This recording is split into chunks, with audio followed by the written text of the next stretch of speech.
पुणे मेट्रोच्या उद्घाटनासाठी आज स्वारगेट स्टेशन सजलं। उद्घाटनासाठी पंतप्रधान नरेंद्र मोदी येणार म्हणून मेट्रो स्टेशन परिसरामध्ये मोठा बंदोबस्त सुद्धा तैनात करण्यात आला। मात्र ऐन वेळेला या सगळ्यावरती पाणी फिरलं आणि मेट्रोचं आजचं उद्घाटन रद्द झालं।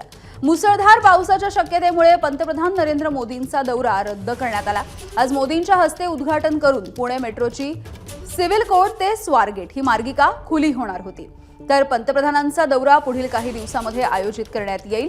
मात्र आज रखडलेल्या उद्घाटनामुळे पुणेकर मात्र हताश झालेले आहेत। एवढ्या दिवसांपासून मेट्रोच्या प्रतीक्षेत असलेल्या पुणेकरांच्या हाती आज निराशाच आली आहे।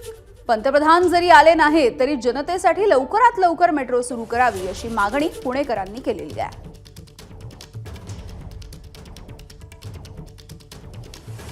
विशेषतः विद्यार्थी आणि नोकरी पेशा असणाऱ्या लोकांना ही जास्त गरजेचे आहे असं मला वाटतं। पंतप्रधान माननीय नरेंद्र मोदी साहेब आज येऊ शकले नाही आहेत, तर त्यांनी ऑनलाईन जरी ह्या काही गोष्टी प्रोसेस केल्या असत्या तरी जनतेला त्या ॲप्रिशिएट करता आल्या असतात, जनतेनं ते ॲप्रिशिएट करून वापरात आल्या असतात असं माझं वाटतं। मेट्रो चालू व्हायला पाहिजे ही अपेक्षा आहे। सर्व पुणेकरांना ते मनापासून त्याची वाट बघतायत, कारण हे बरेच वर्षापासून काम चालू आहे। आम्ही राहतोय सदाशिव पेठेत मंडईच्या इथं जे चालू आहे बरेच दिवस झाले, तुमती आहे ट्रॅफिक तुमती आहे हे होती आहे, पण हे जर मेट्रो जर सुरळीत झाली तर नक्की त्यातनं पुणेकरांना दिलासा मिळणार, यात वादच नाही आहे।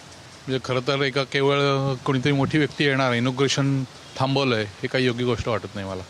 म्हणजे एवढ्या लोकांसाठी एवढा वेळ वाया चालला आहे, त्याच्यामुळे इनॉग्रेशन दुसरं कोणीतरी व्यक्तीकडनं व्हावं, दुसरं काय म्हणजे लोकांना सर्व्हिस लवकर मिळावी हे जास्त महत्त्वाचं आहे। एबीपी माझा, उघडा डोळे बघा नीट।